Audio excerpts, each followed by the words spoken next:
Breaking news, kumpanyang Wison mula sa China na nangunguna sa larangan ng engineering, procurement at construction para sa mga proyekto sa paglikha ng petrolyo, gas at enerhiya, hindi umubra sa sanctions ng Estados Unidos kung saan ayon sa ulat, ang nasabing heavy lift na may pangalang Weishao Tianxi ay bumalik sa China na buo ang orihinal nitong kargamento na minarkahan ng pagtatapos ng isang nabigong misyon na maghatid ng mga kritikal na kagamitan sa proyekto ng Arctic LNG 2 ng Russia, kung saan ang barko na may dalang dalawang malalaking module ay sinasabing gawa ng Wison New Energies. Sa madaling salita, ang produktong ito mula sa China ay nabigong maideliver para sa Russia ang mga kagamitang kinakailangan nila dahil sa sanctions ng Amerika, at ang mas nakakagulat pa rito ay sinasabing 10 buwan nang naglalayag ang nasabing barko, subalit humantong lamang sa kabiguan ng transaksyon ito.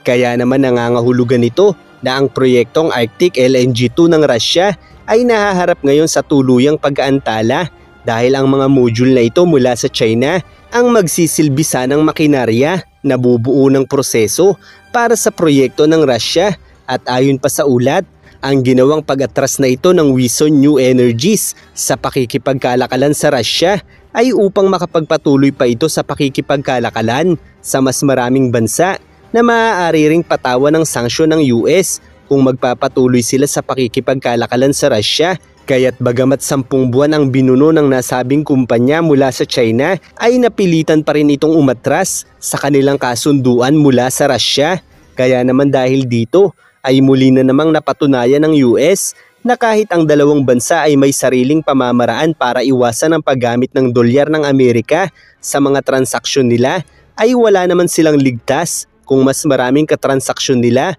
ang posibleng bumitaw din sa pakikipagkalakalan sa kanila dahil sa sanctions ng Estados Unidos. Kaya naman hindi na nakapagtataka na ang proyektong ito rin mula sa Russia ang isa sa mga kahilingan ni Putin na bawiin ang mga sanctions para sa magaganap na pag-uusap ng dalawang leader ng bansa para sa tigil putukan sa Ukraine. Subalit ayon kay Donald Trump ay nakahanda pa itong doblehin ang mga sanctions ng US para sa Russia kung hindi pa nito tatapusin ang digmaan sa Ukraine. Kaya't sa madaling salita, kung isasagad ng US ang mga sanctions nito laban sa Russia, ay magmimistulan na talaga itong North Korea. Sa kasalukuyan kasi ay hindi pa maituturing na ganap na isolated ang Russia tulad ng North Korea, dahil bagamat nakararanas sila ng mga paghihirap mula sa mga sanctions, lalo na mula sa Estados Unidos at mga kaalyado nito, ay patuloy pa rin silang may mga trading partners at kaalyado tulad ng China,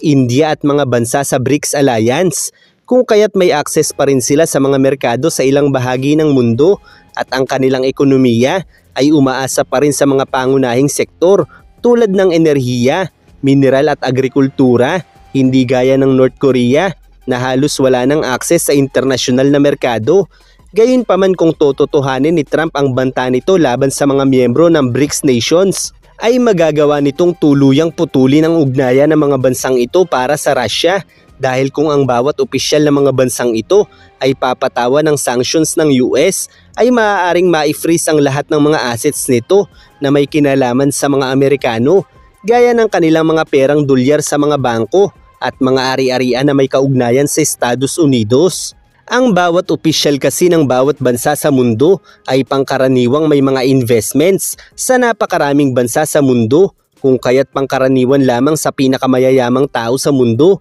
gaya ng mga opisyal ng bawat gobyerno, na ang kanilang mga pera o negosyo ay kadalasang may kaugnayan sa dolyar at kalakalan ng mga Amerikano, kung kaya't magagawa ng US na pahirapan ang bawat individual na pinakamayayaman sa buong mundo kung nanaisin ito. Subalit dahil hindi ganoon kadaling magpataw ng sanctions para sa bawat individual, ay maaaring magamit ni Donald Trump ang naratibo na ang mga isa-sanctions nito ay ang mga individual na nakatutulong lamang sa mga Ruso na nakapagpapatagal ng digmaang ito. Kaya't bagamat hindi madaling isagad ang sanctions ng US laban sa Russia, ang posibilidad ay nananatiling posible sa mga pamamaraan ni Trump dahil si Trump ay hindi natatakot sa pambabatikos ng mga kalaban niya sa politika, kung kaya't may posibilidad pa rin na tuluyang ma-isolate ang Russia sa sandaling hindi nito makasundo si Donald Trump sa tigil putukang ninanais niya. Sa kasalukuyan ay pinaghahandaan pa lamang ng dalawang leader ng bansa ang kanilang pagkikita dahil sa kasalukuyan ay masyadong busy ang administrasyong Trump upang muling mapalakas ang impluwensya ng US kontra sa China, gaya ng paglilinis ng mga illegal immigrants mula sa bansa nila, kung saan ay libu-libong illegal immigrants na ang winalis ni Donald Trump mula sa Estados Unidos. Hindi pa kasama rito ang nauna ng dalawang eroplanong naglalaman ng mga Chinese illegal immigrants na nauna nang ipinadeport ng US sa China. Kaya naman patuloy pang nag-iipon ng mga panibagong idideport ang US na mga Chinese illegal immigrants mula sa bansa nila. Bukod pa riyan ang tariff wars sa mga bansang China, Mexico, Canada at iba pa ay kasalukuyan na ring isinasagawa ng administrasyon niya, kabilang na ang pagpupuspone ng mga US aid upang tiyaking hindi makinabang sa suporta ng US ang mga bansang lubos na pinakikinabangan ng China,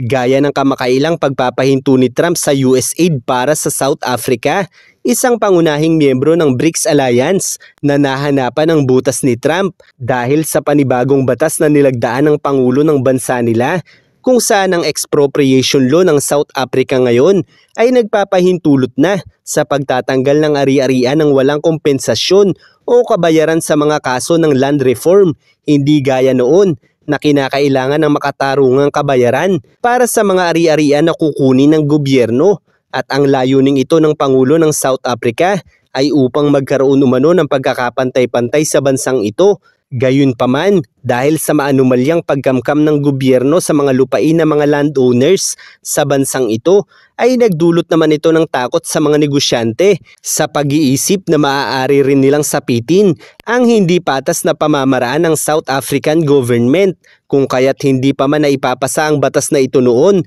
ay napakaraming kumpanya na ang umalis sa bansang ito, at ngayong naisabatas na ang bagong expropriation law ay mas lalo itong nagdulot ng kawalan ng interes sa mga nais pang magnegosyo sa bansang ito. Kaya naman ang pagpuna ni Donald Trump sa batas na ito mula sa South Africa ay maaaring magbigay ng simpatya mula sa mga negosyante para suportahan si Trump sa kanyang ipinaglalaban, isang matalinong hakbang na maaaring magpalawak pa sa impluwensya ni Trump para sa mga negosyanteng nakaranas ng hindi tamang pagtrato ng South African government. Ilan lamang ito sa napakaraming bagay na inaasikaso ng administrasyong ito, kung kaya't ang pakikipagkita nito sa Pangulo ng Russia ay wala pang tiyak na petsa. Gayunpaman, kung uusisain natin ang bawat hakbang na ginagawa ni Trump, ay malinaw na ang lahat ng ito ay kontra sa impluwensya ng China. Kaya't sa sandaling makamit ni Trump ang kanyang layunin sa mga bansang pinakikinabangan ng China,